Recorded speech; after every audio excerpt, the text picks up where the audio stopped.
ये कोई भगवान नहीं है जो इसके सामने हाथ जोड़ रही हो तुम सब।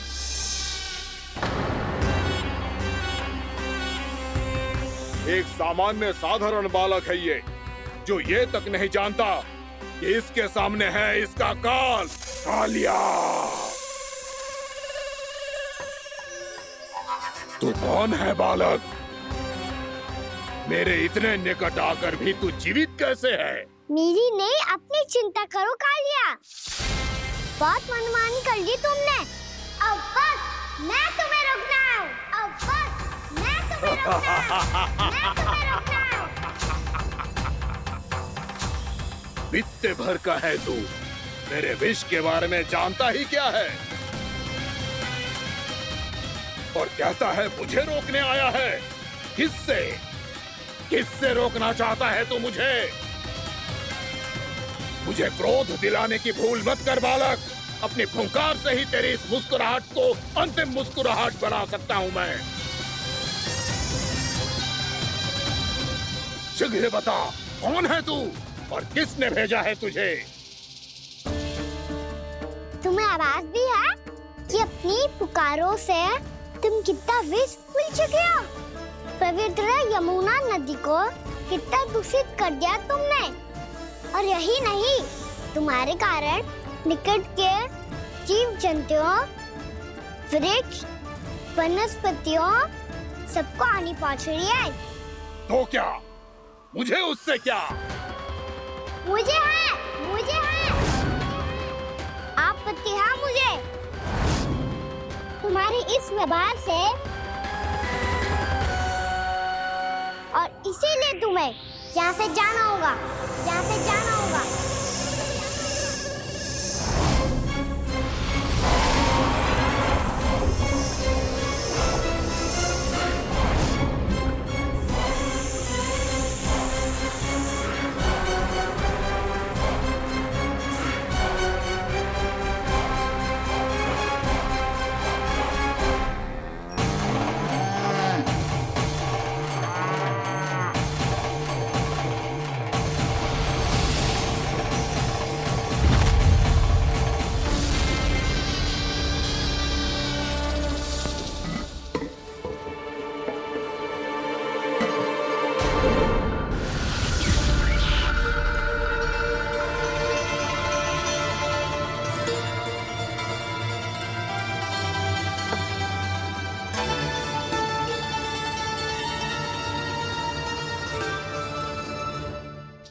मुझे आदेश देने का साहस भी कैसे किया तूने?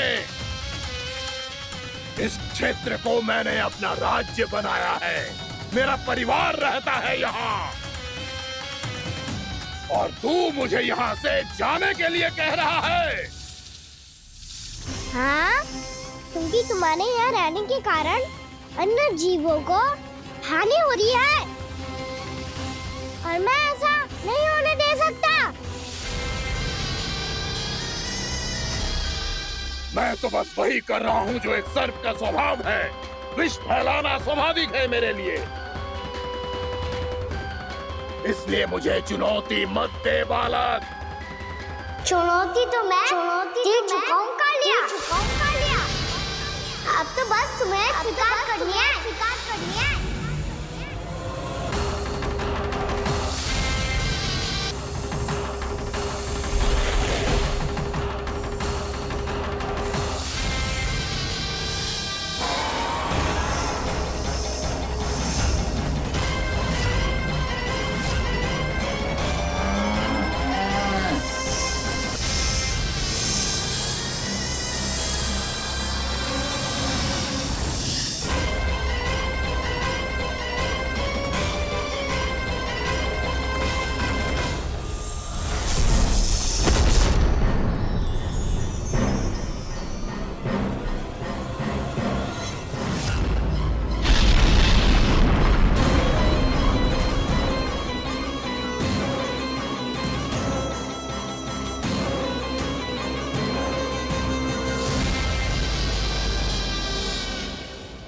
मैं भी चेतावनी दे रहा हूँ, यहाँ से चले जाओ।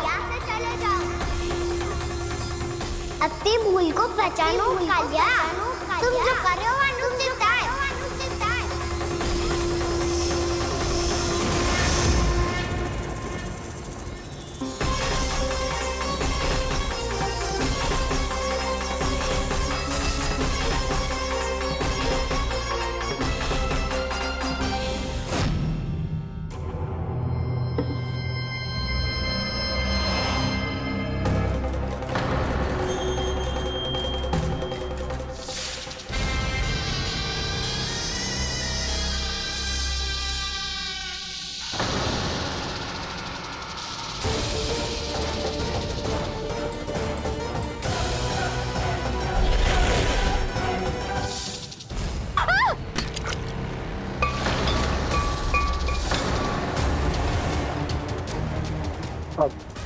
मैं आता हूं।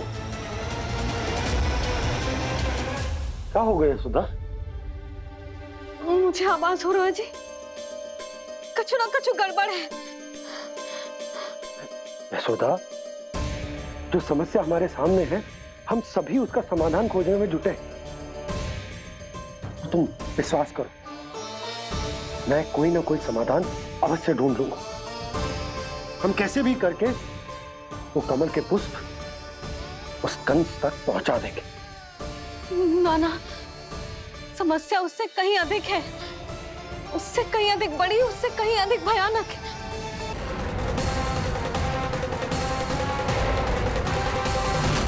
विस्की ये बूंद से ही सबके प्राण चले जाते हैं। इसने तो विस्की धारियां फेंके हुए खाना पे। कान्हा कैसे बच्चे को अधिक विष से? इसका विष तो क्या, ये सर स्वयं भी छू तक नहीं पाएगा हमारे कान्हा को।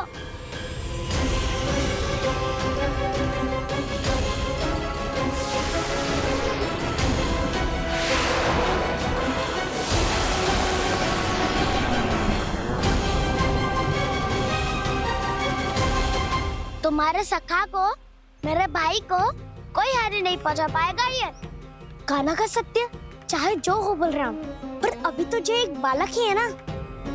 देखो कैसे विष के कारण स्थिर हो गया है।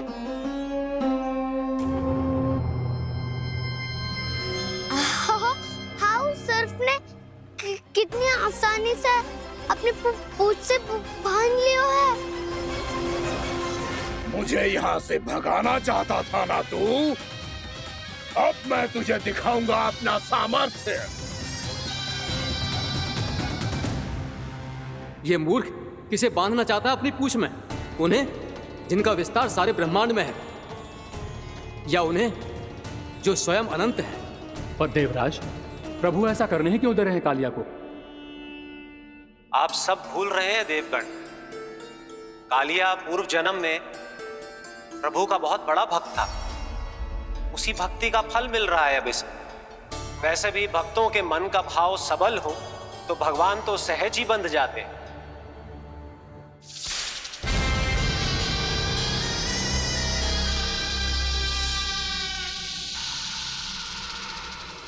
बलराम, तुमने ही तो कही थी कान्हा को कछु ना होगो।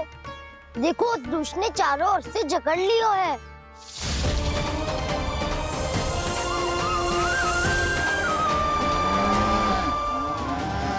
ये क्या कह रही हो तुम? सुधा जी, क्या हुआ? घबरा क्यों रही हो आप? सुलक्षणा, मुझे आभास हो रहा है कुछ बहुत बड़ी अनहोनी हो गई है। नंदराज, नंदराज, नंदराज!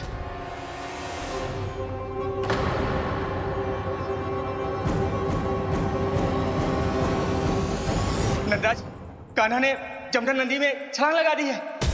कान्हा ने जमदग्नि नदी में छलांग लगा दी है। कान्हा ने जमदग्नि नदी में छलांग लगा दी है। कान्हा जमुना में कूद गया है। मुझे लगा था आज कछु गड़बड़ होने वाली है। मुझे आज कान्हा को ना जाने देना चाहिए था।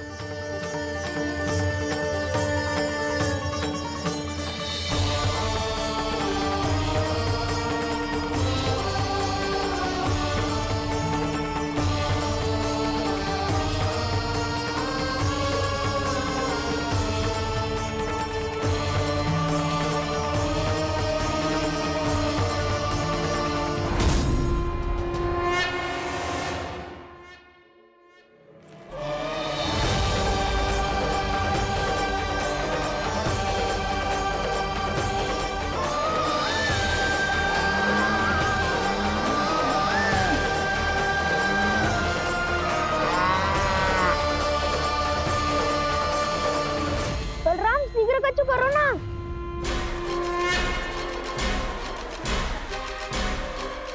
कछु भी करो पर कान्हा को बचाओ। नाग बहुत भयंकर है। कान्हा अकेले ना संभाल पाएगा इसे।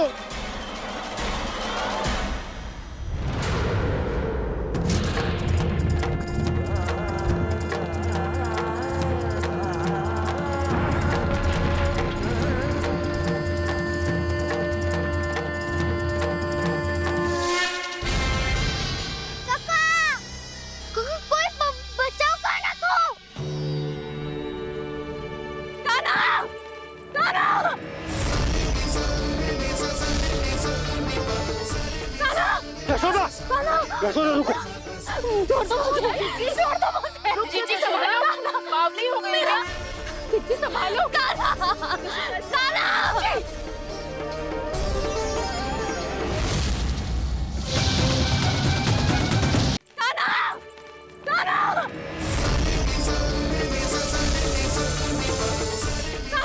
यशोदा, यशोदा रुको। छोड़ दो मुझे, छोड़ दो मुझे। जीजी संभालो, बावली हो गई क्या? जीजी संभालो। कान्हा, कान्हा। देखो अब कैसे तुम्हारे अस्थियों को तोड़कर छोटे छोटे टुकड़ों में बदल दूंगा मैं।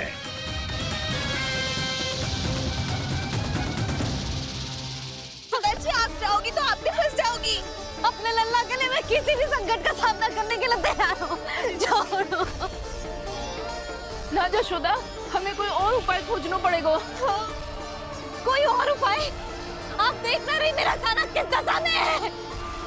कान्हा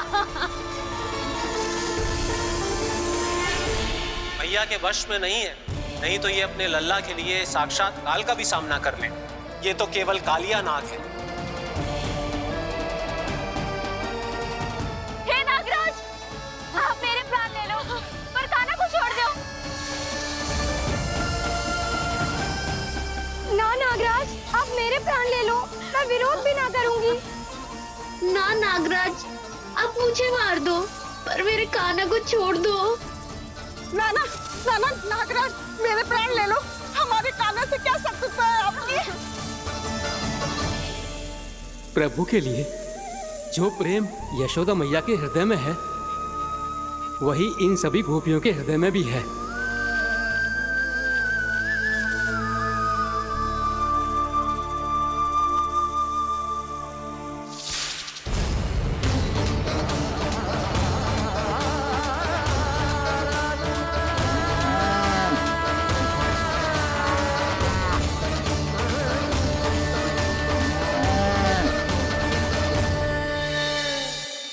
यशोदा, यशोदा, देखो इन गोपियों को, इन गैयाओं को। इन सब के मन में भी तुम्हारी भांति ही ममता भरी हुई। वो सब भी कान्हा से उतना ही प्रेम और स्नेह करती है, उतनी ही ममता से भरी हुई है जितनी कि तुम।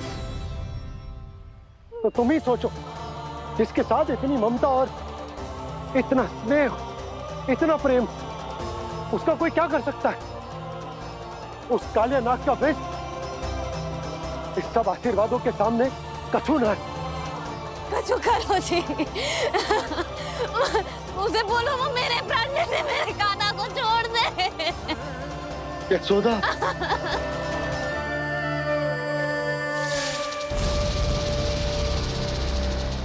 केवल इन्हीं में नहीं देवराज, नाग पत्नियों के हृदय में भी ममता का वही प्रेम उमड़ रहा है।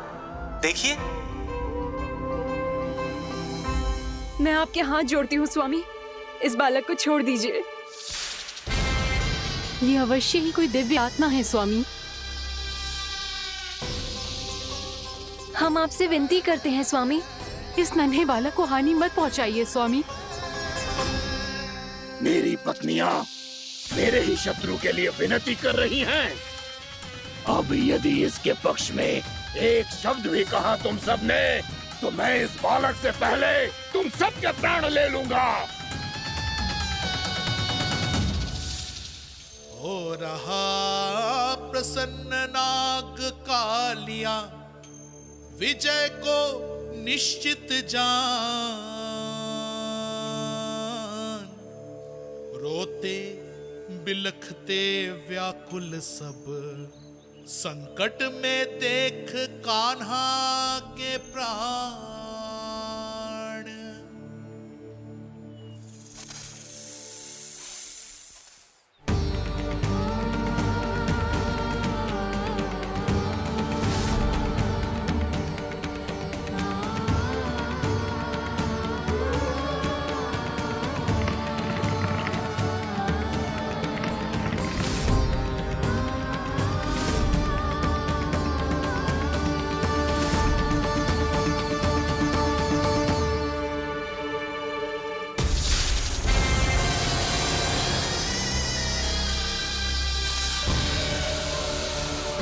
कुछ करो जी, मेरे लल्ला को बचा लो, कोई तो कुछ करो। जीजी संभालो जीजी ना। यशोदा, यशोदा तुम शांत हो जाओ, मैं कान्हा को वापस लेकर आऊंगा, मैं रक्षा करूंगा उसकी। ना नंदराज, नंदराज नहीं। कम से कम आप तो समझो नंदराज, कालिया के पास आप जाओगे तो आप भी फंस जाओगे।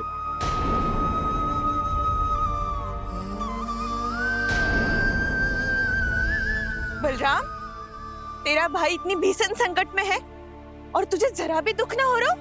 क्या आप सब अब तक नहीं समझ पाए कि कान्हा सच में कौन है? छोटे बाबा, आप तो उसका सत्य जानते हैं ना?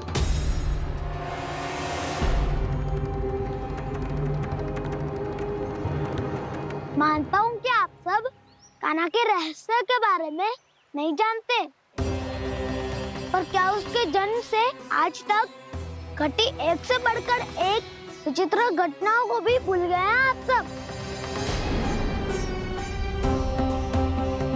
भूल गए हैं कि कैसी पूतना जैसी राक्षसी उसका कुछ बिगाड़ नहीं पाई, कैसे तरनावती जैसा भयानक राक्षस उसे एक खरोच भी नहीं दे पाया था।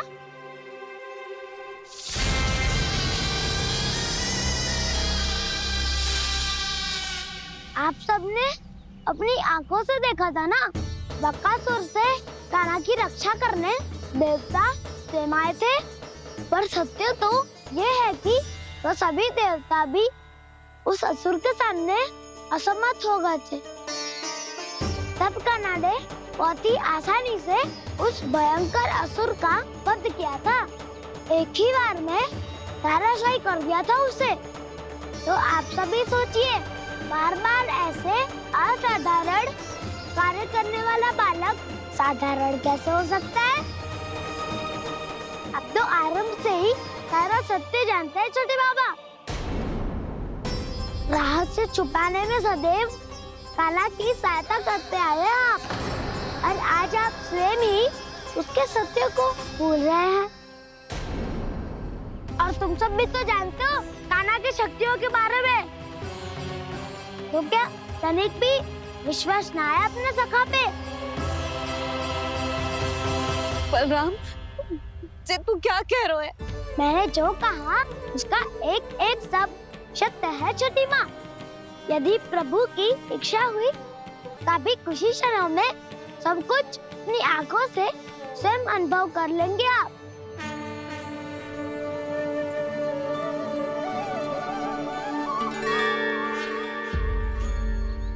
शांताकारं भुजगशयनं पद्मनाभं सुरेशं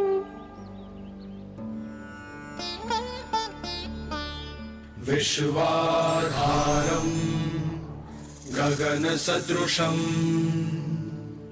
मेघवर्णं शुभांगं लक्ष्मीकान्तं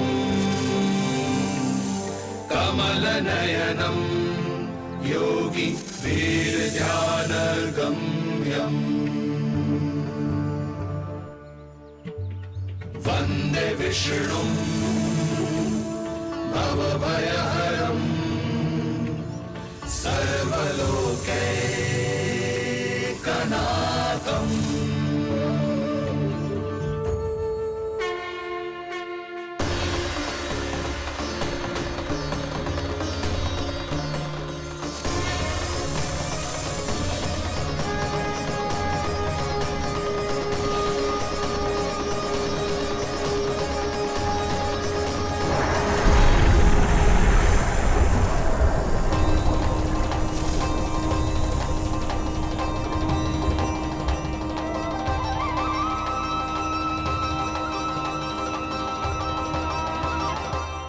तुझे क्या लगता है बालक कि तू मेरी जकड़ से निकल गया तो अब बच जाएगा तू?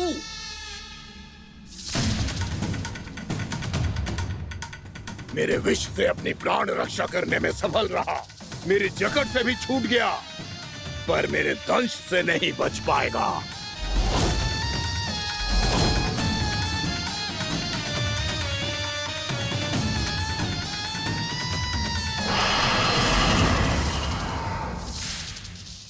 से भाग रहा है, पर मैं तुझे मृत्यु देकर रहूंगा।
मेरा नन्हा सा कान्हा कितनी देर भाग पाएगा?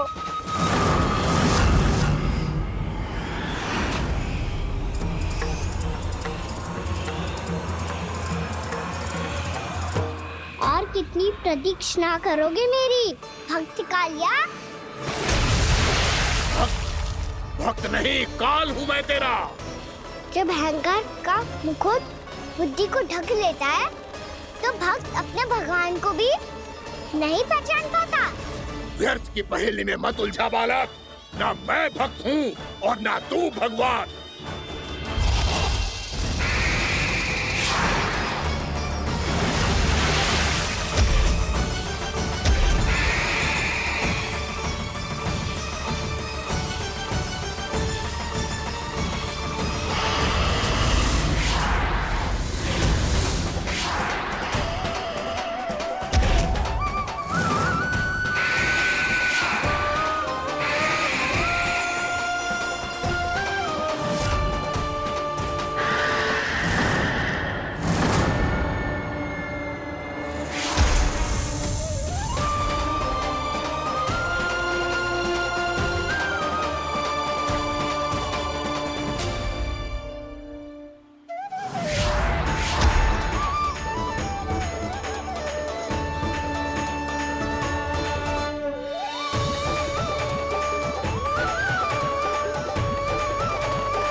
जिसके लिए इतने व्याकुल हो रहे थे, उसे छूकर कालिया नाग का हलाहल जैसा विष भी चरणामृत बन गया है और यमुना जी के जल में फैल चुके विष के प्रभाव को भी नष्ट कर रहा है।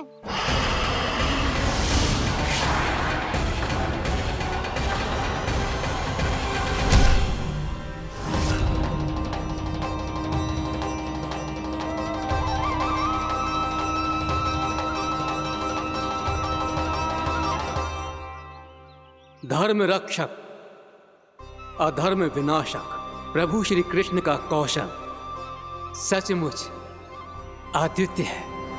नारायण नारायण।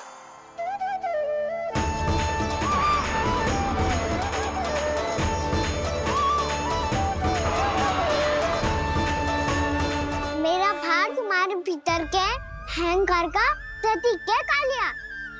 अब तुम्हारा अहंकार, तुम्हारा अनपान मेरे पाँव के नीचे है और तुम्हारी पूंछ अर्थात तुम्हारे प्राण मेरे हाथों में। करोगे भक्त?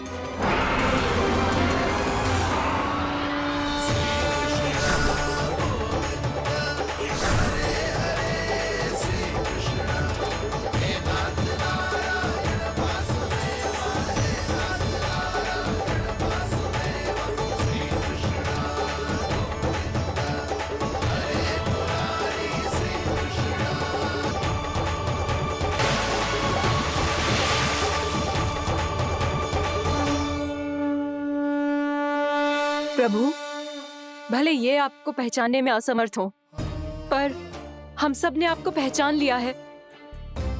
हाँ प्रभु, एक भक्त होने के नाते और एक अर्धांगिनी और माँ होने के नाते मैं आपसे इनके प्राणों की भिक्षा मांगती हूँ। अपनी कृपा दिखाइए और इन्हें क्षमा कर दीजिए। आपके लिए मित्र और शत्रु में कोई अंतर नहीं प्रभु। उसी तरह आपकी कृपा और दंड में भी कोई अंतर नहीं। दोनों दया ही तो हैं, अकारण ही किसी को प्राप्त नहीं होती। हमें विश्वास है कि हमारे पति को मिला ये दंड कोई अभिशाप नहीं है, आपका वरदान है। ये सत्य है प्रभु कि इनसे बहुत से पाप हुए हैं। इनके विष से बहुत सारे जीव जंतु को हानि पहुंची है, पर अब आपके चरण इनके शीश पर पड़ गए हैं। ऐसी कृपा तो बड़े बड़े महान महात्माओं को भी दुर्लभ है, और इन्हें प्राप्त हुआ तो अवश्य ही ये किसी महान पुण्य का ही फल है। हे प्रभु, उन्हीं पुण्य कर्मों की शक्ति का आह्वान कर मैं आपसे विनती करती हूँ, इन्हें प्राण दान दीजिए। मैं अपने इस भक्त को क्षमा अवश्य करूंगी देवियों, यदि ये अपने अहंकार को त्याग कर मुझे पहचान ले तो।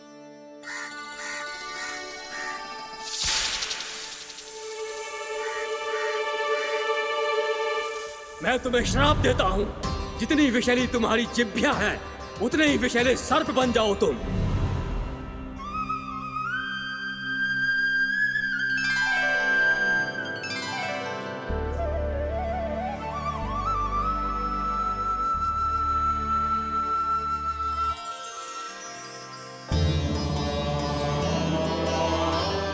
नारायण, मुझे क्षमा कीजिए नारायण। मैं तो आपका परम भक्त था, किंतु मैं आपको पहचान नहीं सका। इसका दंड तो मुझे मिलना ही था, किंतु मैं अब प्रायश्चित करना चाहता हूं। इसके लिए यदि आप मेरे प्राण भी ले लेंगे तो भी मुझे कोई दुख नहीं होगा। मैं अपना जीवन, मृत्यु और अपना अस्तित्व सब कुछ आपको समर्पित करता हूं। तुम्हें तुम्हारे क्रोध के कारण श्राप मिला, जिसे विशाल सर्प के रूप में तुम्हारा जन्म हुआ, और सर्प का तो स्वभाव है विष फैलाना। इसीलिए तुम्हें दंड नहीं दूंगा मैं। सिर्फ सभी अपराधों का पश्चाताप कर लिया, इसीलिए मैं तुम्हें क्षमा करता हूँ कालिया।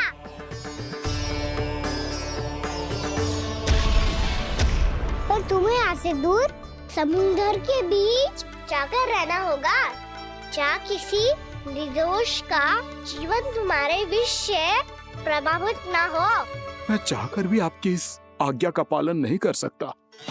मैं असमर्थ हूँ प्रभु, क्योंकि यदि मैं इस क्षेत्र को छोड़कर गया तो मेरी मृत्यु निश्चित है।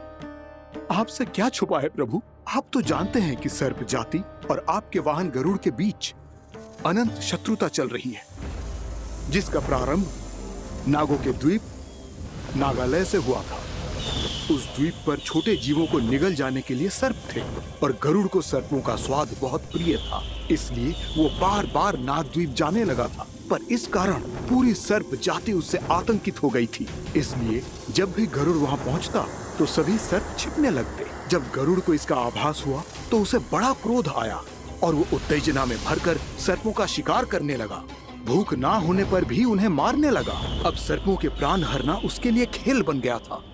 इस भीषण समस्या का समाधान ढूंढने के लिए पूरी सर्प जाति महान सर्प वासुकी के सामने इकट्ठी हुई। हे महान वासुकी, हमारी सहायता कीजिए। नागद्वीप पर गरुड़ ने आतंक मचा दिया है। पहले तो वो हमें अपना भोजन बनाता था, लेकिन अब हम उसके खेल का साधन बन चुके हैं। भूख हो या ना हो, जब तब आकर वो हमारे प्राण हर लेता है। अनुचित हिंसा के इस प्रथा का आरंभ सर्पों ने ही किया है। पहले आप सबने पूरे द्वीप पर अधिकार कर लिया, फिर आहार के साथ साथ आनंद के लिए भी आप सभी ने निर्दोष जीवों की हत्या की। और जब सृष्टि का संतुलन बनाए रखने के लिए गरुड़ आपको अपना आहार बनाने आया, तो आप सब अपने प्राणों की रक्षा के लिए छिपने लगे। तो फिर गरुड़ का उत्तेजित होना तो स्वाभाविक ही था। नागनाथ, जो हमने अन्य जीवों के साथ किया वही अब हमारे साथ हो रहा है, परंतु ये भी तो सृष्टि के संतुलन के विरुद्ध ही है ना? अवश्य है, इसलिए मैं गरुड़ से चर्चा करूंगा। धन्यवाद प्रभु।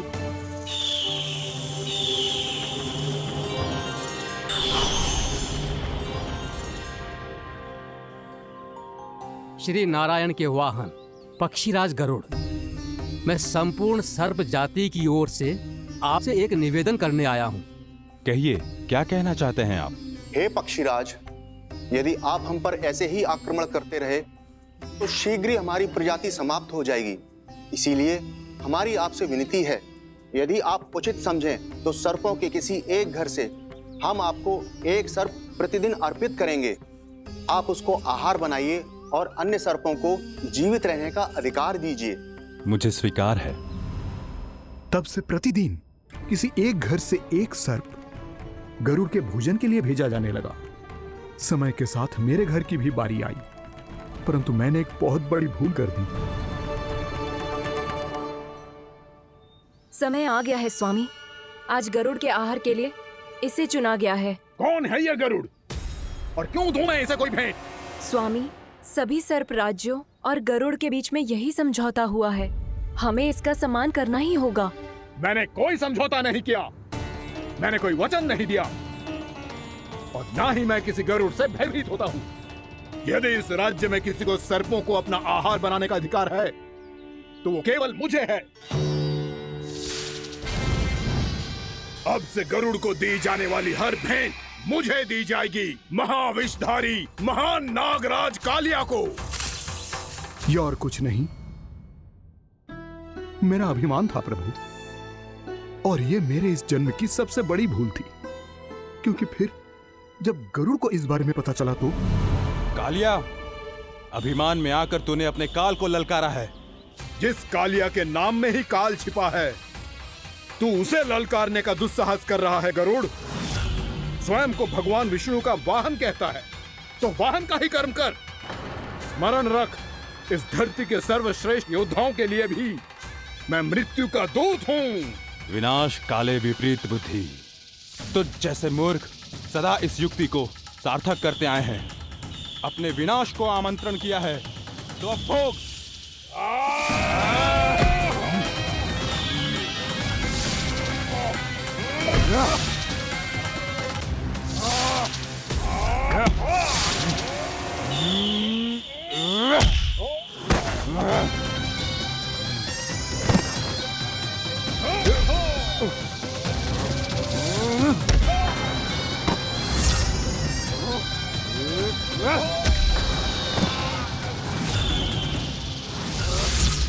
जिसने मेरा भोजन चुराने की धृष्टता की है वो इसी योग्य है। तू मुझे जानता नहीं है गरुड़, मैं महाविषधारी नाग कालिया हूँ। तेरा इतना दुस्साहस कि तूने मुझ पर चरण से प्रहार किया। वाह!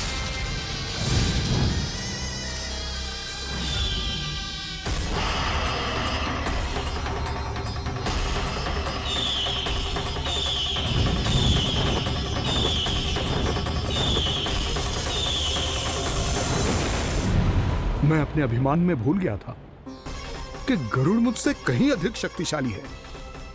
इसलिए अपने प्राणों की रक्षा करने के लिए मैं एक स्थान से दूसरे स्थान भागने लगा।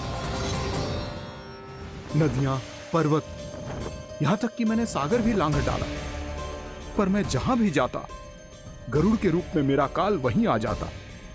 इसीलिए मृत्यु की आशंका से भयभीत होकर मैं अपने बड़े भाई मां कद्रू के प्रथम पुत्र अनंत शेषनाग से राय लेने चला गया। भैया, मैं यहां आपसे आपकी सहायता लेने आया हूं। मेरी एक छोटी सी भूल के कारण यह गरुड़ मेरा पीछा कर रहा है, मुझे हर समय हर स्थान पे ढूंढते रहता है। यदि उसने मुझे ढूंढ लिया तो वो निश्चित ही मेरे प्राण ले लेगा। मुझे कोई ऐसा स्थान बताइए जहां मैं अपनी पत्नी और अपनी संतानों के साथ शांति से रह सकूं।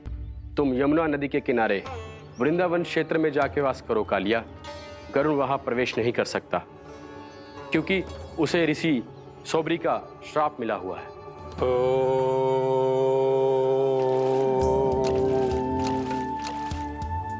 ध्यान और तपस्या का नित्य कर्म करते हुए ऋषि के मन में मछलियों के प्रति प्रेम भाव इतना बढ़ गया कि वो भूल गए सभी जीव खाद्य श्रृंखला का भाग होते हैं और मछलियां भी इस नियम की अपवाद नहीं है।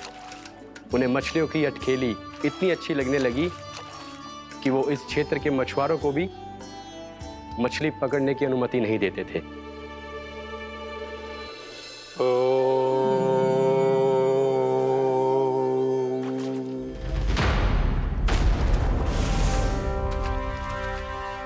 उस दिन वो उस पक्षी को नहीं रोक पाए, पर तब से सावधान रहने लगे।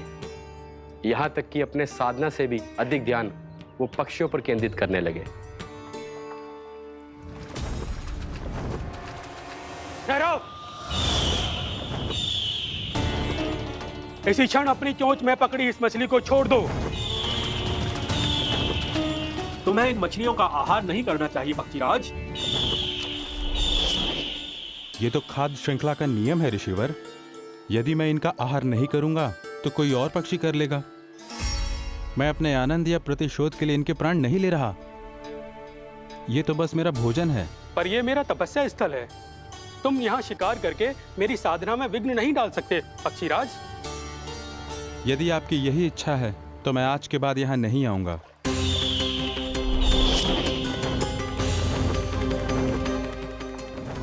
पर आज ये मछली मेरे आहार के रूप में पकड़ी जा चुकी है। मैं वचन देता हूँ ऋषिवर, इस स्थान पर यह मेरा अंतिम शिकार होगा।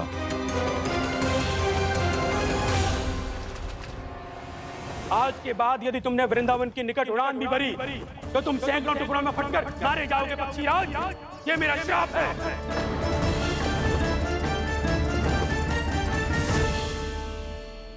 और इसीलिए भैया शेषनाग के सुझाव के अनुसार मैं यहां आ गया। पर अब यदि मैं कहीं और जाऊंगा तो मेरे प्राण नहीं बचेंगे प्रभु। डिस्टेंट रहो कालिया। अब से गरुड़ तुम्हें कोई हानि नहीं पहुंचाएगा। अब तुम्हारे फनों पर मेरी पक्षिंग बन गए कालिया। इसीलिए अब से तुम्हें गरुड़ से कोई भय नहीं होगा। निश्चिंत होकर अपने परिवार के साथ गहरे समुद्र में चले जाओ और सुख से शांति से निवास करो। पर ध्यान रहे निर्दोष जीवों को हानि ना पहुंचे। आपने मुझे जीवन दान दे दिया प्रभु। इस उपकार से मैं कृतज्ञ हूँ प्रभु। आदेश दीजिए, मैं आपकी सेवा कैसे करूं? तुम्हारे जल क्षेत्र से 1 कोटि कमल पुष्पों को लेने की अनुमति दे दो कालिया। यह मेरी सेवा होगी। प्रभु, ये तो मेरा सौभाग्य होगा।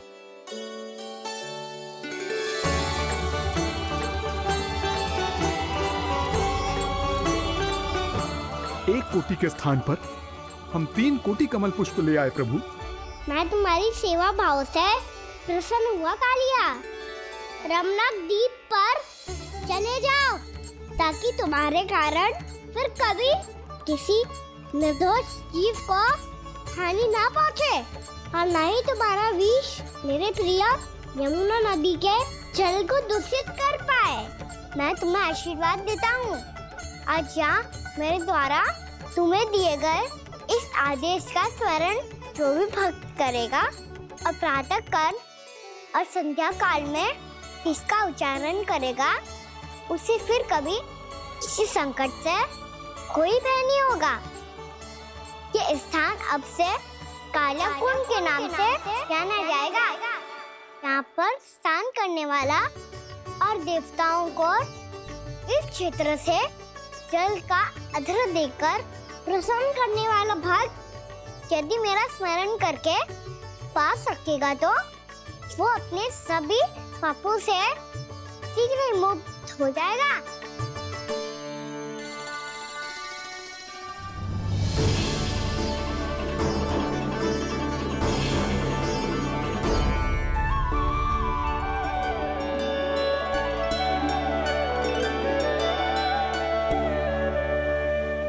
कौन है जे भगवान जिसने अभी अभी कालिया जैसे विशाल विस्तर का सामना किया? क्या एक साधारण बालक जो शीत की अधिकता से ठिठुर रहा है? क्या करूं? मैं लल्ला को ममता के आंचल में छुपा लूं या भक्त बनकर प्रभु की लीला देखती रहूं? क्या करूं मैं? कितना ठंडा था जल, बहुत सर्दी लग रही है। सर्दी से तड़पते हुए कैसे देखूं इसे? अभी जाके अपने पल्लू से सुखाती हूँ, हृदय से लगा के स्नेह की आंच दूंगी तो सर्दी पल भर में छूमंतर हो जाएगी।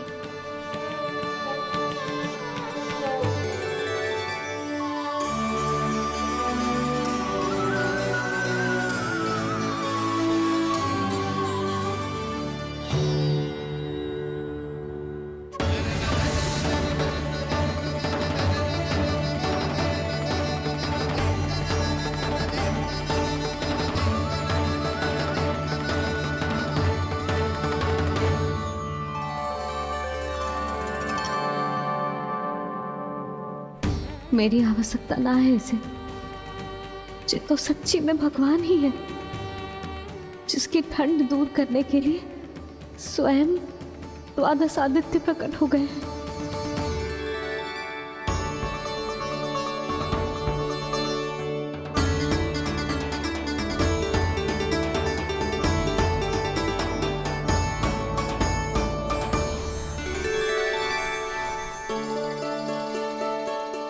क्या किया आपने? मैया मुझे अपने हृदय से लगाने वाली थी कि आप सब प्रकट हो गए।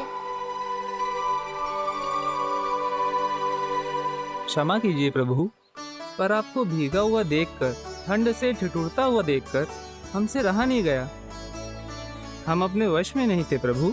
भक्ति से भावुक होकर हम प्रकट होने पर विवश हो गए थे। हमारी किरणें जैसे स्वयं ही फूट पड़ी और दौड़ पड़ी आपको सुखाने के लिए। मैं आपका प्रेम, आपकी भक्ति समझता हूं आदित्यगण, और इसीलिए इस समय मैं जहां खड़ा हूं, इस स्थान को द्वादश आदित्य टीला के नाम से जाना जाएगा। द्वादश आदित्य टीला के नाम से जाना जाएगा। हम धन्य हो गए प्रभु। और कहाँ जा रहा है? जो गड़बड़ किया है उसे सुधारिए तो सही। प्रभु आज्ञा दीजिए। अपना दाब इतना अधिक बढ़ा दीजिए कि मुझे स्वेद आने लगे, ताकि मैया मुझे स्वेद में लीला देख के और भूल जाए कि मैं ही भगवान हूँ, और मैया मुझे अपनी गोद में उठा के ले जाए।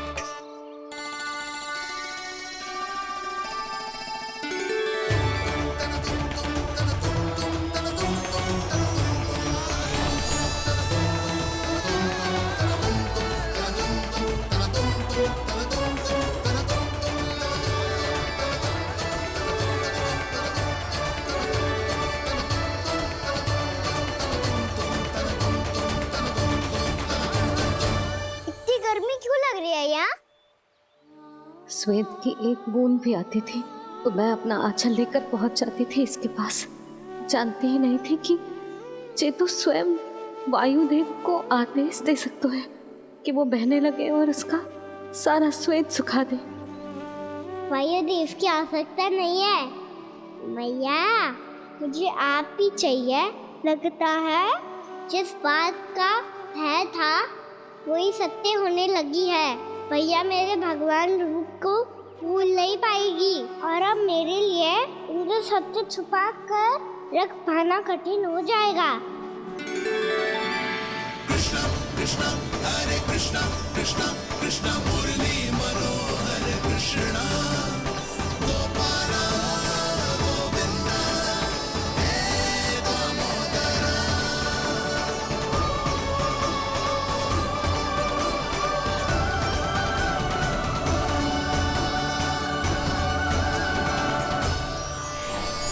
प्रभु, आपके श्वेत से बने इस प्रसंगदान सरोवर का प्रणाम स्वीकार कीजिए।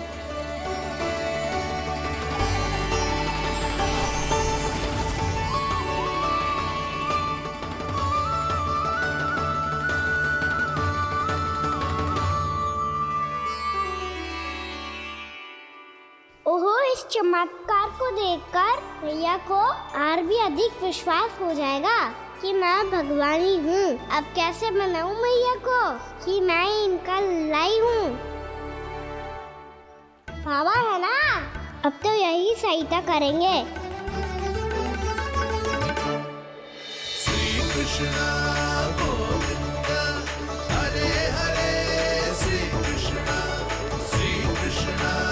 गोविंद हरे हरे श्री कृष्ण हरे मुरारी श्री कृष्ण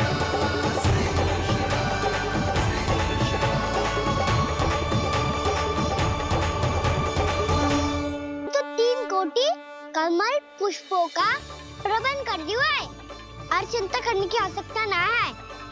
1 कोटि कमल के स्थान पर 3 कोटि कमल पुष्प मिल गए हैं। हाँ कान्हा, मैं उचित संदेश के साथ ये सारे पुष्प उस कंस के पास भिजवा दो। महाप्रक्रमी कान्हा की जय।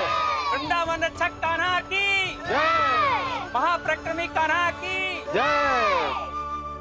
भानु जी नंदराज, बाकी गांव वालों को लेकर ये सारे पुष्प इकट्ठा करो और कंस के दरबार में पहुंचाओ। जी।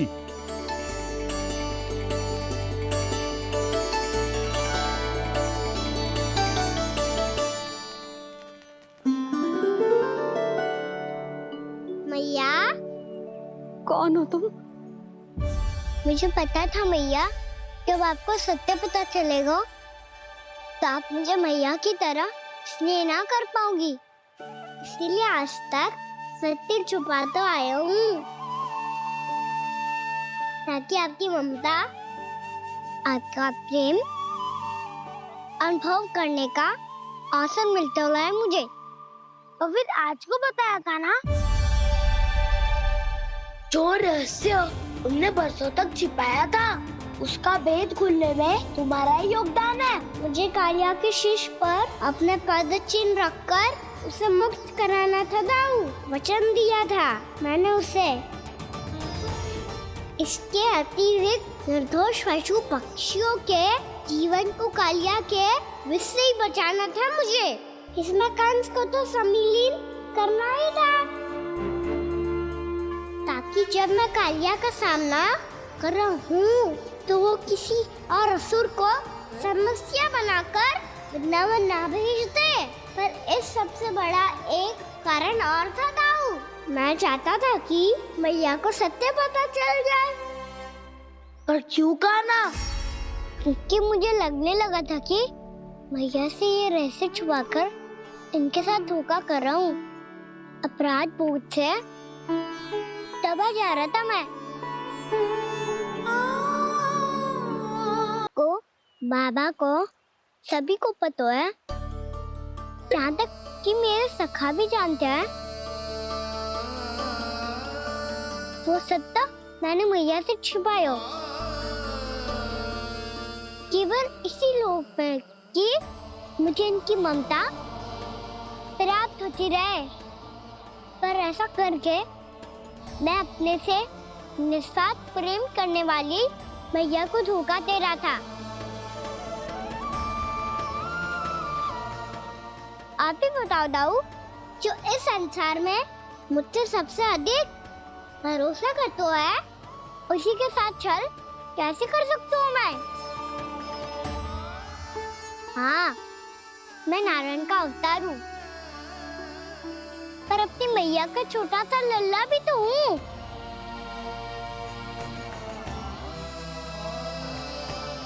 इसीलिए तो यमुना जी में छलांग लगाने का एक कारण इस गेंद को लेने जाना भी था। स्नेह से बनाई थी मैया ने गेंद, इसे अपने से दूर कैसे होने देता मैं? आपको आभास भी ना है मैया कि आप मेरे लिए कितने महत्वपूर्ण हो।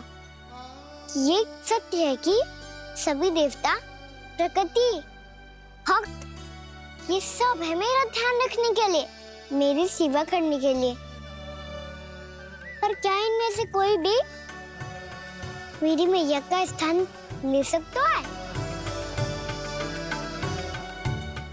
और आप भी तो यही चाहती थी कि मैं आपका लल्ला बन के आऊं, कि मैं आपका लल्ला बन के आऊं, मैं आपका लल्ला बन के आऊं। आज जैसे आपने मुझे अपनी गोद में लिटा रखा है,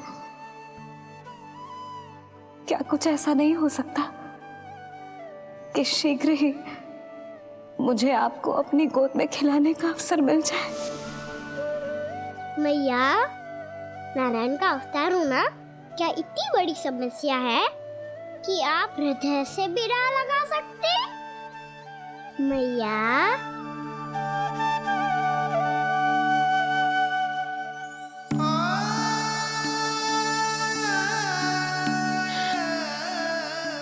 मेरा कान्हा, मेरा लल्ला।